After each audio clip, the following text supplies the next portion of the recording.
Bismillahirrahmanirrahim. Assalamualaikum warahmatullahi wabarakatuh. Jumpa lagi di channel kita, di channel ASP TV.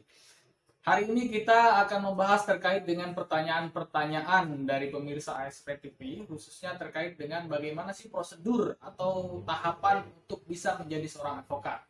Ya, jadi tahapan atau prosedur untuk bisa menjadi advokat itu berdasarkan pasal 2 Undang-Undang Nomor 18 Tahun 2003 tentang advokat. Itu terdiri dari yang pertama, tentunya sebelum kita menjadi advokat kita harus kuliah hukum dulu. Kuliah hukum ini kuliah hukum yang seperti apa atau misalkan jurusannya apa. Nah, karena terkadang ada juga yang kuliah hukum misalkan konsentrasinya ada yang hukum pidana, ada yang hukum perdata, ada yang misalkan hukum bisnis, hukum internasional, hukum tata negara, atau bahkan ada yang lebih spesifik hukum Islam, misalkan hukum keluarga Islam, kemudian awal saksiyah misalkan, atau jurusan. Ya, kalau kemudian pertanyaannya jurusan apa yang bisa menjadi advokat, itu semua jurusan hukum mulai dari hukum konvensional sampai kepada hukum Islam, misalkan itu boleh menjadi advokat, boleh mengikuti prosedur untuk menjadi advokat. Nah, karena di berbagai organisasi itu salah satu syarat untuk bisa menjadi advokat adalah sarjana hukum atau sarjana syariah.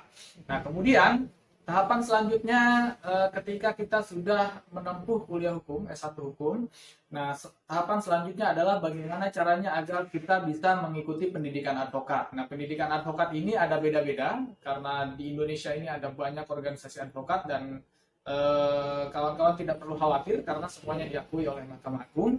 Nah, tahapan pendidikan advokat ini beda-beda. Ada yang namanya pendidikan khusus profesi advokat. Kemudian ada juga yang namanya diklat khusus profesi advokat gitu. Kurang lebih seperti itu, tapi substansinya sama, yaitu adalah pendidikan advokat.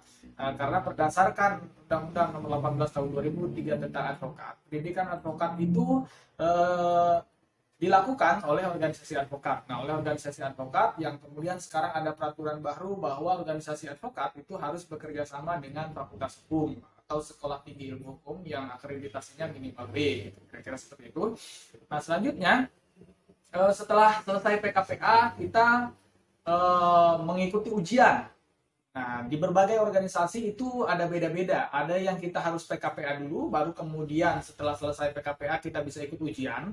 Tapi ada juga organisasi lain yang kita ujian dulu nih. Setelah ujian kemudian lulus, baru kemudian kita ikut yang namanya diklat khusus profesi advokat. Nah, intinya semuanya sama bahwa ada ujian, kemudian ada pendidikan khusus profesi advokat. Nah, setelah ujian kita menempuh yang namanya magang. Nah, sebenarnya magang ini tidak harus kita lakukan setelah ujian, karena magang ini bisa kita lakukan semenjak kita selesai menempuh sarjana hukum atau sarjana syariah. Jadi, kalau dulu pada saat saya mengawali profesi sebagai advokat, dulu magang itu baru bisa dilakukan setelah kita melakukan pendidikan khusus profesi advokat. Kemudian kita bisa ikut magang sebagai calon advokat, atau disebutnya advokat magang. Itu berbeda dengan aturan yang dahulu. Dahulu kita harus PKPA dulu baru kita bisa magang, sekarang tidak seperti itu. Sekarang mayoritas organisasi mengizinkan untuk kita magang setelah kita lulus sarjana hukum atau sarjana syariah.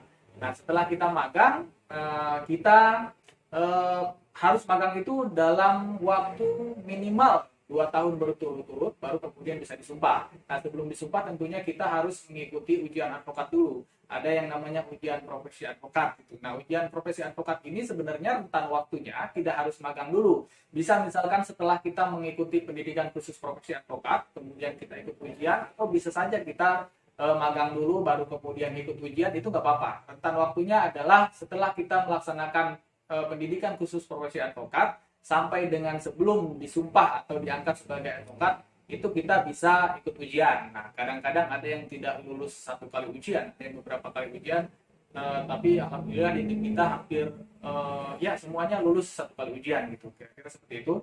Nah, selanjutnya pada saat kita akan mengajukan sumpah, nah nanti kita akan disumpah oleh pengadilan tinggi di wilayah hukum masing-masing sesuai dengan domisili, sesuai dengan KTP-nya.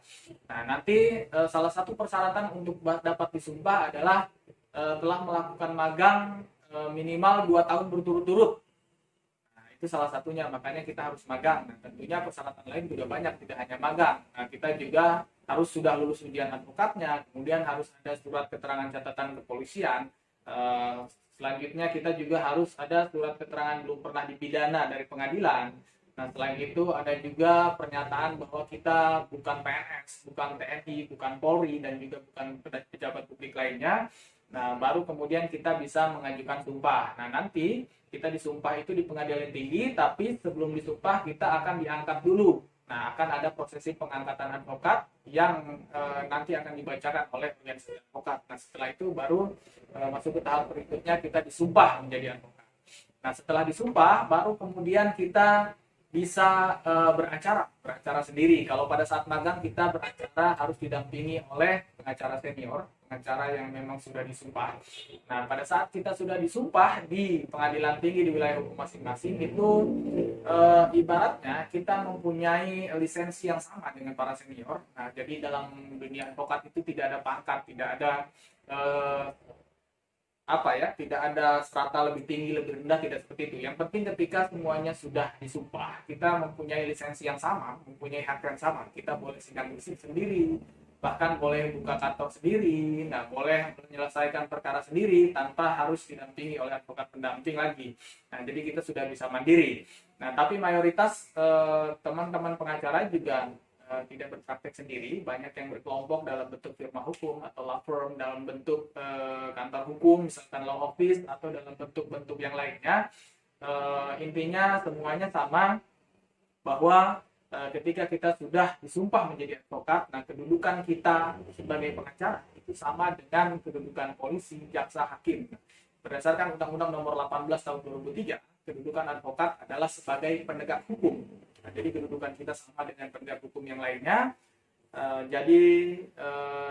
Karena kita sebagai penegak hukum, tentunya kita harus bisa membawa hukum ini menjadi hukum yang sesuai dengan aturan yang seharusnya, gitu. Banyak sekali yang berpendapat bahwa pengacara ini membela yang salah, gitu. Padahal kita bukan membela yang salah, kita hanya memberikan hak hukumnya. Contoh misalkan ketika ada seseorang yang terkena tindak pidana, mereka dianggap bersalah, padahal pada saat proses penyelidikan kemudian penyidikan itu harusnya kita mengedepankan asas praduga tidak bersalah atau presumption of innocence. Nah, seseorang dapat dinyatakan bersalah itu ketika sudah diputus oleh pengadilan. Nah, kalau seseorang bersalah kemudian kita dampingi pengacara, itu tidak semata-mata kita membela yang salah, karena memang ada di aturan KUHP, Kitab Undang-Undang Hukum Acara Pidana, itu ada aturan bahwa orang yang diancam pidana dengan ancaman pidana 5 tahun ke atas itu wajib didampingi oleh pengacara. Makanya terkadang kita mendampingi pengacara karena penunjukan dari polisi, misalkan dari Polres, dari Polda, atau misalkan mendampingi perkara tindak pidana korupsi yang langsung ditangani oleh kejaksaan, bisa saja, atau langsung oleh KPK, bisa saja. Nah, jadi pada prinsipnya yang kita bela bukanlah dari sisi kesalahannya, tapi dari sisi hak hukumnya. Nah, misalkan ketika seseorang diajukan ke pengadilan di sidang dengan dakwaan telah melanggar pasal A, pasal B, pasal C, gitu. Padahal faktanya menurut pengakuannya atau menurut fakta di lapangan tidak seperti itu. Nah, disitulah kita bisa sampaikan bahwa terdakwa juga punya hak hukum, diantaranya hak untuk mengajukan eksepsi, hak untuk mengajukan pembelaan, hak untuk ketika misalkan nanti divonis bersalah ternyata menurut dia tidak ada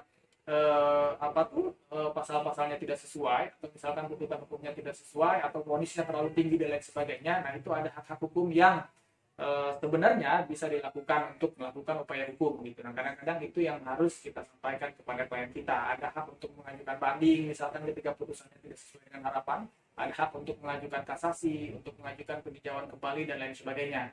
Nah, kira-kira seperti itu tahapan atau prosedur untuk menjadi advokat. Nah, nanti lebih lengkapnya kami akan bahas secara terpisah terkait dengan magang itu harus seperti apa sih? Nah, penyembuhan advokat itu harus seperti apa? Syarat detailnya harus seperti apa? Nanti kita akan bahas di materi selanjutnya. Untuk materi kali ini, saya kira cukup sekian. Kurang lebihnya mohon maaf. Terima kasih atas segala perhatiannya. Mohon maaf atas segala kekurangannya. Terima kasih. Assalamualaikum warahmatullahi wabarakatuh.